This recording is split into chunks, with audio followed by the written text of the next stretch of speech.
I'm a half orc sitting here, and yeah, my name's Fjord.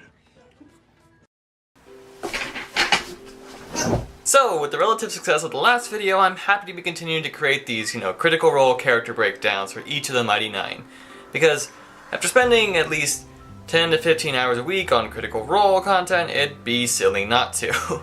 And for my second character, I'm going with Fjord, and I will be spoiling up to where the campaign currently is, which is episode 50. So if you're not all caught up, please click away now. Alright, spoiler warning done? Cool. Fjord. Our bumbling pseudo-leader of the Mighty Nein, a character that has strangely become divisive amongst fans. Some people hate him, some people really love him, some people are just waiting for him to finally turn against his friends, and some people just think he's totally misunderstood. I'll go ahead and just plant this stake in the ground now. Fjord is lawful good, or at least neutral good, but before you fight me on that, please let's look at who Fjord is. Watching me? My potential. Fjord's an orphan, a background which he has shown to resent, both in wanting to keep the kids out of the orphanages and his endless desire to find Vandarin. But not only that, he's a half-orc who was bullied and quite literally beaten for his racial features. And he only stumbled upon his abilities through coincidence, and even they didn't spawn till a later point in life. Or just, quite simply, everything in Fjord's life has been punching him down. And what did this racially discriminating and underprivileged life turn him into? A good person with a way with words, who values diplomacy and kindness. Well, that doesn't make any sense. This is the stuff of edgy characters, but instead he became the exact opposite of what the world shaped him to be. And that's the basis of his character. He is a person who actively denies what people will expect of him. People would expect him to be angry and violent because of his appearance and jaded from his background, but he's not. But, maybe this isn't even a surprise, because we see these good characters born from bad beginnings all the time. Characters like Captain America, it's a common archetype. But just like we covered with Molly Mock, Fjord has since grown past this archetype into something more complex. Because the way I interpret all these scenes with Caleb and Bo, with Fjord asking him to keep him in check, as him questioning his motivations. Because in his words, he always used to use his words to settle conflict, but now everything gets solved with his sword and violence. And Travis has mentioned this on talks before too. Fjord lived a life before getting his powers, and all these new behaviors are a result of that. There was a before and after for Fjord, where he lived his life normal, disempowered, and the one he's been living now, which is an extremely important decision and a character choice to make with these, paragons of good style characters. Because if Travis had just had Fjord go power hungry, then he'd jump from one trope to another. We've all seen the Venom storylines. A good-natured Peter Parker hero is suddenly corrupted by this malevolent force and is now an evil reflection of who they once were. And while that's good for characters like Fjord who are so good-natured, Travis, or at least I think, is really taking another step beyond just that. Instead of just having this pact with Uk'otoa corrupt and misshape him, what the powers really give Fjord is choice. They give him choices and opportunities that he'd never had access to, which is crucial to a character who never seemed to have choices in what he did.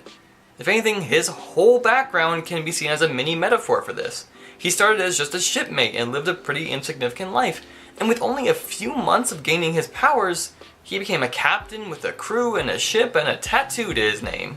So this power enables Fjord, even when, he does stupid shit, like all that blood altar nonsense, accidentally causing a dragon fight, or unlocking another seal for Uk'otoa. Because I do stupid shit. Or, even probably crueler stuff with how he treated Nan, as, especially in hindsight. But you know what? He's allowed to make mistakes. He's finally allowed to act on how he feels, and how he feels might not always align with the perfect lawful good because, maybe some of that was forced. And that's where I think the misconception happens. People think Fjord was faking being good and nice, but I don't think so. I think he was forced into being polite and kind because that was the only thing and the only way he could navigate the world before. That's why he shaves his tusks down, because he doesn't want to give someone a negative inclination of himself. He wasn't allowed the luxury of making mistakes, and so he created the charming persona we know as an only option. When I was younger, they used to make fun of my teeth. Decided to take away the target that was most easily available for them. And most importantly, because I think this is what we're here to learn, this is what we call character interrogation. These wholesome champions are still people and they're bound to make mistakes. I think it's true if short-sighted debate to view Fjord as a struggle about how power is corrupting him, but instead a debate about how Fjord should find peace with himself yet still continue to do more good in the future. He is questioning and wondering and discovering why he is the way he is, and he's made a lot of mistakes along the way, but they're not entirely fueled by malice. It's fueled by his past, his morals, and where he is currently, and it's really interesting to see people turn against him when he begins to push that line, which, to contrast, I think Beauregard going and essentially holding up the dude stop sign with him is not only really good at dynamic for Beau, as someone who's conflicted herself, but in showing the nuance of Fjord. But, you know, we'll get into Beau another time. But let's be honest, critters. If Fjord was just evil, if he's been lying to the Mighty Nein the whole time, then what does that really accomplish in terms of narrative or character? That he's lying and manipulative and everything he was doing was a facade, so... You know, sure, maybe that's novel because the CR cast hasn't totally delved into territory before, but that's all there is to it. Or is his story about a good person who's been given a chance to cut loose from the bindings that oppressed him his whole life, and that how that good behavior only existed because he didn't have another choice, and for the first time in his life he's been given the choice on how he wants to act, and even though Fjord may not please everyone now, he's prouder to finally be able to choose who he wants to be.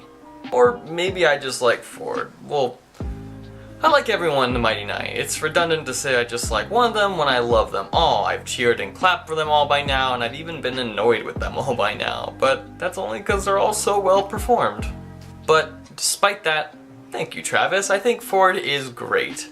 And I think we, as writers, creators, and players, should take a lesson about character interrogation and questioning the motivations of our characters from him.